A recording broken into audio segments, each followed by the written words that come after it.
좋으신 하나님이 주시는 은총과 또 평화가 사랑하는 여러분들에게 있기를 빕니다.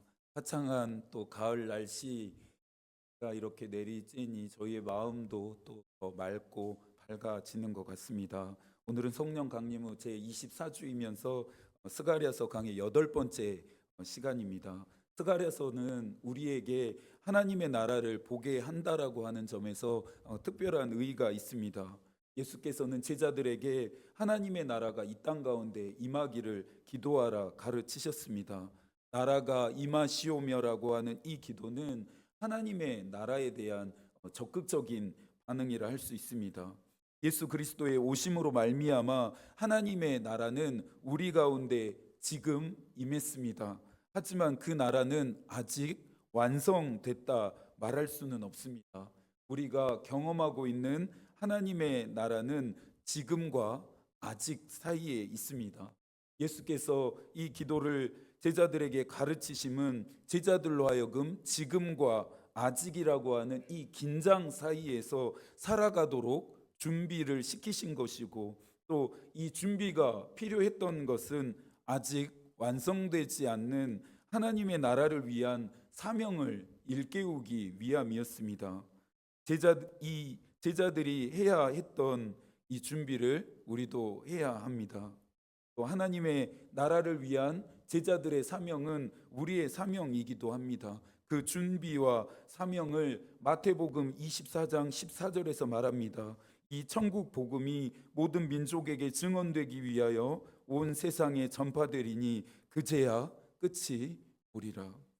그리스도인이라는 것은 이 말씀 앞에 헌신한 자들입니다. 이 말씀하심을 자신들의 삶으로 받아들이는 사람들입니다. 이 마음으로 지금과 아직의 간격 속에서 살아가는 것입니다. 어거스틴은 세상과 하나님의 나라를 명확하게 구분 짓습니다.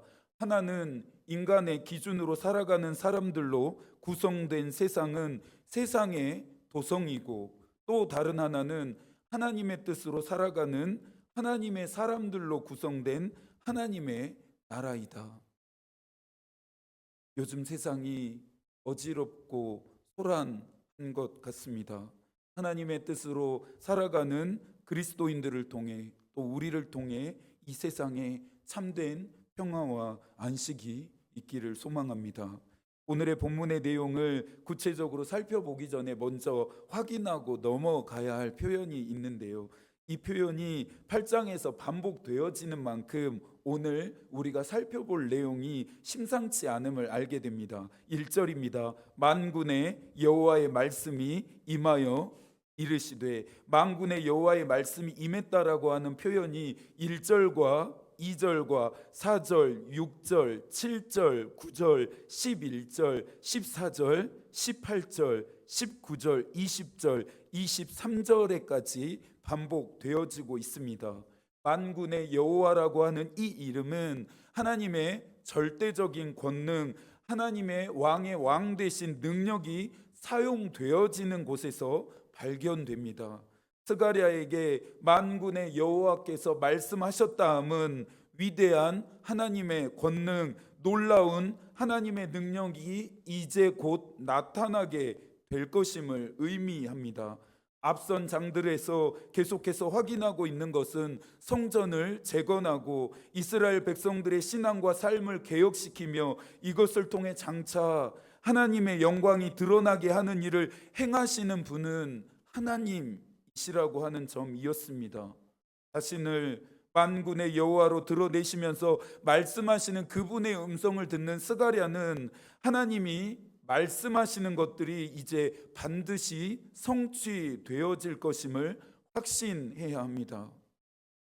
기독교에는 오직 믿음으로 말미암아 구원을 받는다라는 진리가 있습니다. 때로는 우리가 구원을 받기 위해 이 예수 그리스도를 믿는다라는 이 믿음으로 인식할 때가 많은 것 같습니다. 왜 믿는지, 무엇을 믿는지, 어떻게 믿어야 하는지에는 관심이 없고 예수 그리스도를 믿었으니 구원을 받았겠구나 생각하면서 안주하게 됩니다. 정말 구원을 받았는지, 구원을 받지 못했는지는 사실 우리에게 있지 않습니다.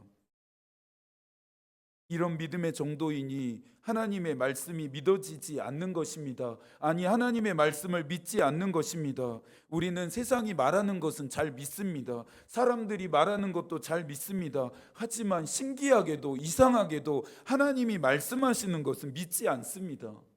하나님이 길이 되신다 말씀하시는데도 세상에서 답을 찾습니다. 하나님이 힘이 되신다 말씀하시는데도 사람들을 의지합니다. 하나님이 지혜와 명철의 근본이 되신다 하는데도 내 생각과 내 경험과 내 판단만을 믿습니다.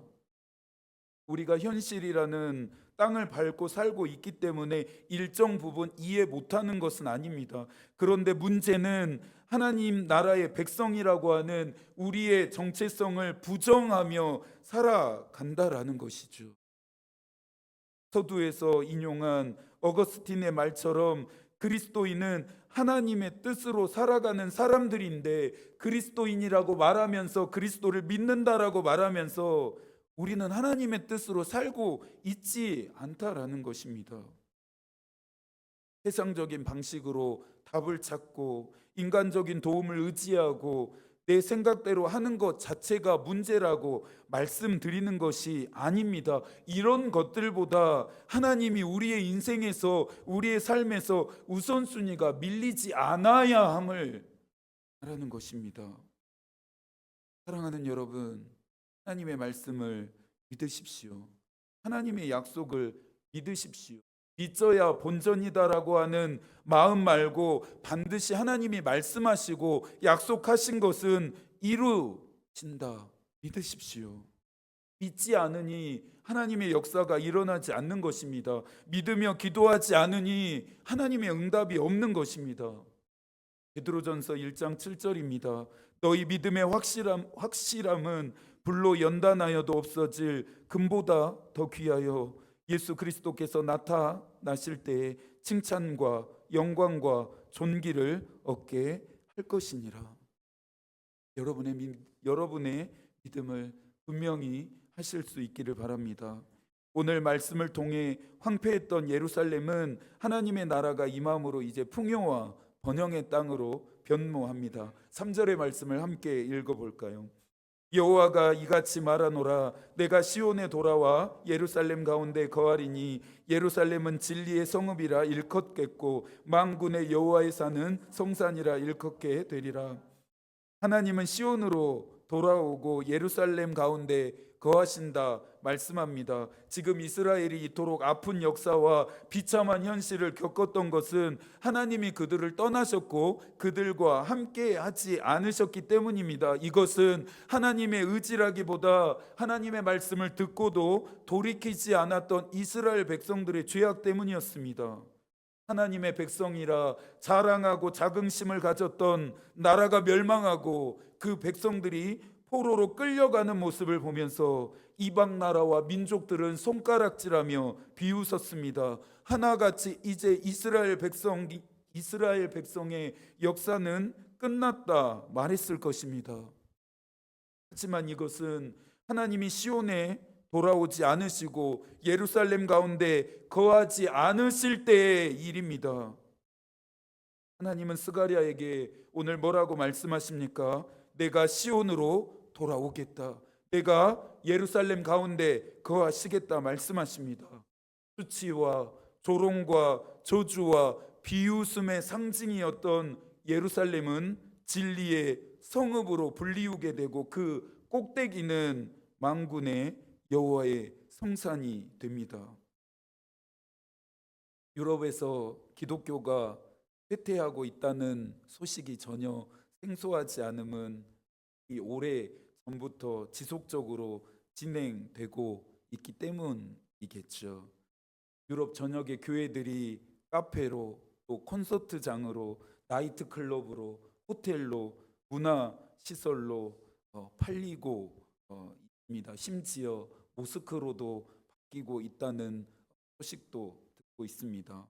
교인 수가 감소하고 있고 인구 저출산이나 또 도시의 변화, 시대와 세대의 변화 등 다양한 측면에서 유럽의 기독교의 쇠퇴에 원인을 분석할 수 있지만 본질적으로는 하나님의 함께하지 않으심에 대한 결과 생각해 볼 수 있습니다. 하나님이 함께하지 않으신 예루살렘이 황폐해진 것처럼요. 유럽만의 일이 아니기에 가슴 한켠이 더 뻐근한 것 같습니다. 한국 교회도 이미 1990년대를 들어서면서 하락세에 접어들었고 이제는 쇠퇴기와 또 소멸기를 향해 가고 있습니다. 1,000만 그리스도인이라고 하는 통계는 떨어지고 떨어져서 겨우 400만 명을 가리키고 있습니다. 물론 건물과 통계가 중요한 것은 아닙니다. 광대한 하나님이 인간이 만들어 놓은 이 통계 따위에 영향을 받으시는 분이 아니시기 때문입니다. 교회에서 가장 중요한 것은 하나님의 임재입니다. 그리스도인들에게 가장 중요한 것은 하나님의 함께하심입니다. 화려하고 아름다울지라도 하나님의 임재하지 않으시면 교회는 그냥 건물입니다. 세상에서 얻을 수 있는 것을 다 얻고 누린다 할지라도 하나님이 함께하지 않으시면 그것은 그냥 세상 사람들과 다를 바 없는 삶이라 할 수 있습니다. 하나님이 임재하시고 함께하시는 예루살렘의 모습은 완전히 달라집니다. 길거리는 늙은 남자들, 늙은 여자들, 소년들과 소녀들로 가득하게 됩니다. 땅은 풍성한 소산물을 내리고 하늘에 이슬이 다시 내립니다. 해가 뜨는 땅과 지는 땅에 흩어져 살고 있었던 자들까지 모두 다 하나님이 예루살렘으로 인도하셔서 하나님의 백성이 되게 하시고 하나님은 그들의 하나님이 되십니다. 어떻게 이런 일이 일어날 수 있을까요? 이런 일이 과연 일어날 수 있겠습니까? 이런 날이 정말 오겠습니까라며 불가능하게 여겼을 일들이 하나님에게는 아무도 아닙니다. 6절의 말씀을 함께 읽어볼까요? 만군의 여호와가 이같이 말하노라. 이 일이 그날에 남은 백성의 눈에는 기이하려니와 내 눈에야 어찌 기이하겠느냐. 만군의 여호와의 말이니라. 12월에 있을 정기당회 때 자세한 이야기를 나누겠지만 교회를 설립하면서부터 교회 이전과 건축을 위해서도 함께 기도해 오고 있습니다. 개인적으로 교회 이전을 위한 구체적인 기도 제목들을 가지고 사진을 그리면서 1년 넘도록 꿈꾸며 기도하고 있습니다. 하지만 이게 현실적으로는 도저히 불가능합니다. 인간적인 눈으로 봤을 때는 일어날 수 없는 일이기 때문입니다. 그런데 이 일이 하나님께도 불가능한 일일까요? 하나님의 눈으로 봤을 때도 도저히 일어날 수 없는 일일까요? 저는 아니라고 믿습니다. 그렇지 않다라고 믿습니다. 우리는 이미 교회가 설립되고 오늘까지 오는 과정 중에서 광야의 길을 내시고 사막의 강을 내시면서 비천한 우리를 돌아보신 하나님의 은혜와 역사를 경험했습니다. 큰 소낙비가 내리길 오랫동안 기도했으니 저는 우산을 준비하겠습니다. 여러분은 어찌 하시겠습니까? 여러분도 큰 소낙비를 맞을 준비를 하십시오. 하나님을 떠났던 이스라엘 백성들에게 두려움과 공포 그 자체였던 하나님은 이제 그들이 마주한 현실적인 문제들로 인해 겪고 있었던 두려움을 모두 거두어 가십니다. 13절도 함께 읽을까요? 유다 족속아 이스라엘 족속아 너희가 이방인 가운데서 조주가 되었으나 이제는 내가 너희를 구원하여 너희가 복이 되게 하리니 두려워하지 말지니라. 손을 견고히 할지니라. 15절도 읽습니다. 이제 내가 다시 예루살렘과 유다 족속에게 은혜를 베풀기로 뜻하였나니 너희는 두려워하지 말지니라. 자신들이 하나님으로부터 저주를 받았고 하나님으로부터 은혜를 받지 못한다는 사실이 이스라엘 백성들에게는 가장 큰 두려움이었습니다. 하지만 자비하신 하나님은 이스라엘 백성들에게 이제 진노가 아닌 사랑을 베푸시기로 작정하십니다. 그들을 향했던 저주를 이제 복으로 바꾸십니다. 그들을 위해 은혜를 베푸십니다. 이 약속을 믿고 더 이상 두려워하지 말라 말씀하십니다. 겨울 폭풍처럼 시린 죄악에 대한 심판의 예언을 내내 들어야 했던 이스라엘은 이제 봄볕처럼 따뜻한 하나님이 주시는 위로와 소망의 예언을 듣게 됩니다. 요한일서 4장 18절입니다. 사랑 안에 두려움이 없고 온전한 사랑이 두려움을 내쫓나니 두려움에는 형벌이 있음이라. 두려워하는 자는 사랑 안에서 온전히 이루지 못하였느니라. 요한은 두려움을 형벌이라 말합니다. 그러면서 특이하게 두려움을 이기는 것은 힘이나 용기 따위가 아니라 하나님의 사랑이 두려움을 이긴다라고 요한은 말합니다. 두려움은 그리스도인의 믿음을 위협하는 가장 강력한 힘입니다. 두려움은 사람을 가리지 않고 상황을 가리지 않고 우리의 영혼을 잠식합니다. 목사라고 예외는 아닙니다. 더군다나 교회를 세워가는 과정 중에 있는 목사는 수많은 두려움들을 직면해야 합니다. 저 역시도 매일매일 수많은 두려움을 마주하고 있습니다. 어떤 두려움은 옴짝달싹 못하도록 저를 옥죄일 때도 있습니다. 그럴 때마다 저는 하나님께 나아가려고 합니다. 비천한 저를 돌아봐 주십시오. 내 삶에 일고 있는 거친 풍랑을 잔잔케 해주십시오라고 간절히 기도합니다. 나의 두려움을 바꾸시고 은혜를 베푸시는 하나님이 나와 함께 하심을 믿기 때문입니다. 두려움을 느끼는 것이 믿음이 없는 것이 아닙니다. 두려워하는데도 기도하지 않는 것이 믿음이 없는 것입니다. 여러분 두려우신가요? 낙심과 절망에 짓눌리고 있으십니까? 막막함과 답답함에 숨이 막히십니까? 사방으로 우겨쌈을 당해 길이 보이지 않으십니까? 하나님 앞으로 나아가십시오. 그래야 삽니다. 그것 말고는 우리가 살 수 있는 방법이 없습니다.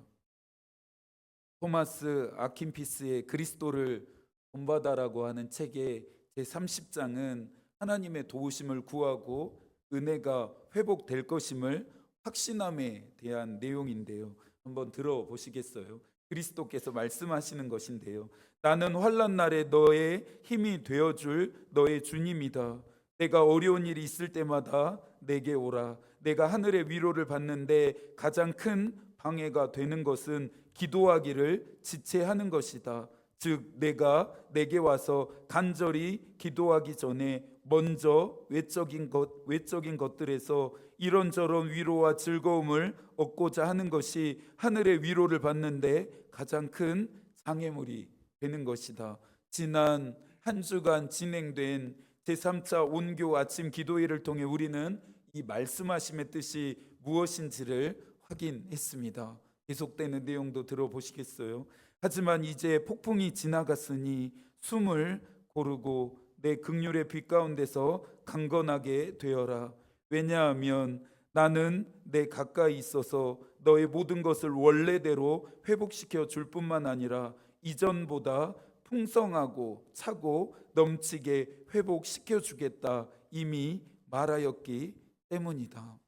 여러분을 향한 하나님이 주시는 말씀하심으로 들으시고 고요한 이 아침 여러분들이 견고해지고 강건해지시기를 축복합니다. 스가랴 8장의 이야기가 이렇게 끝났다면 너무 좋았을 것 같습니다. 더할 나위 없는 해피엔딩입니다. 우리를 향한 하나님의 마음을 알았으니 우리가 우리에게 원하시는 하나님의 뜻이 무엇인지를 알아야 비로소 오늘의 이야기를 마칠 수 있습니다. 16절의 말씀을 함께 읽습니다. 너희가 행할 일은 이러하니라. 너희는 이웃과 더불어 진리를 말하며 너희 성문에서 진실하고 화평한 재판을 베풀고 너희가 행할 일은 이러하니라. 우리가 행해야 할 일이 무엇인지를 말씀하시면서 스가랴서의 8장은 그 이야기가 끝이 납니다. 하나님이 이스라엘 백성 가운데 새로운 역사를 시작하신 이유, 성전을 재건시키시는 이유, 예루살렘을 축복과 번영의 땅으로 바꾸시는 이유입니다. 예수께서는 이것을 내 이웃을 내 몸과 같이 사랑하는 삶이다 말씀하셨습니다. 하나님이 이스라엘 백성들에게 경노하셔서 그들에게 재앙을 내리셨던 것은 그들이 뉘우치지 않았기 때문입니다. 그들은 하나님이 미워하시는 일들을 뉘우치지 않았고 그것으로부터 돌이키지도 않았습니다. 진리와 진실과 화평해야 할 그들은 불의와 불법과 폭력과 살인, 빼앗음과 짓밟음이 삶의 방식이 되어 있었습니다. 나의 이익과 편리를 위해서라면 다른 사람 해하기를 도모하고 나의 정욕과 탐욕을 채우기 위해서라면 하나님의 이름을 사용해서 거짓 맹세하는 것까지도 서슴지 않았습니다. 그러면서 형식적으로 종교적인 금식을 지켜오고 있었다 자랑했으니 하나님이 보실 때 그들의 행태가 얼마나 가증이 보였을까요? 고인 물은 썩지만 흐르는 물은 썩지 않습니다. 은혜도 마찬가지입니다. 하나님이 우리 교회와 우리에게 주신 은혜는 1차적으로 나를 위해 주신 것이지만 다음으로는 나를 통해 우리 교회를 통해 세상과 사람들에게 흘러가기를 원하십니다. 교회가 교회다울 때는 하나님이 주시는 은혜를 나눌 때입니다. 그리스도인들이 그리스도인다울 때는 하나님이 주시는 복을 나눌 때입니다. 우리는 하나님이 주시는 은혜를 세상과 사람들에게 골고루 나누는 사명에 헌신한 사람들입니다. 하나님이 이스라엘 백성들을 위해 기이한 일을 행하심은 그들에게 원하시는 것이 있기 때문입니다. 고요한 이 아침 우리에게도 하나님이 원하시는 것이 있습니다. 하나님이 원하시는 것을 예언자 미가는 미가서 6장 8절에서 말합니다. 사람아, 주께서 선한 것이 무엇임을 내게 보이셨나니 여호와께서 내게 구하시는 것은 오직 정의를 행하며 인자를 사랑하며 겸손하게 내 하나님과 함께 행하는 것이 아니냐. 이 한 주도 하나님이 원하시는 삶을 사시는 여러분이 되기를 축복합니다. 사랑하는 여러분을 위해 기도하겠습니다. 하나님의 마음이 우리의 기도가 되고 하나님의 뜻이 우리의 길이 되기를 빕니다. 아멘.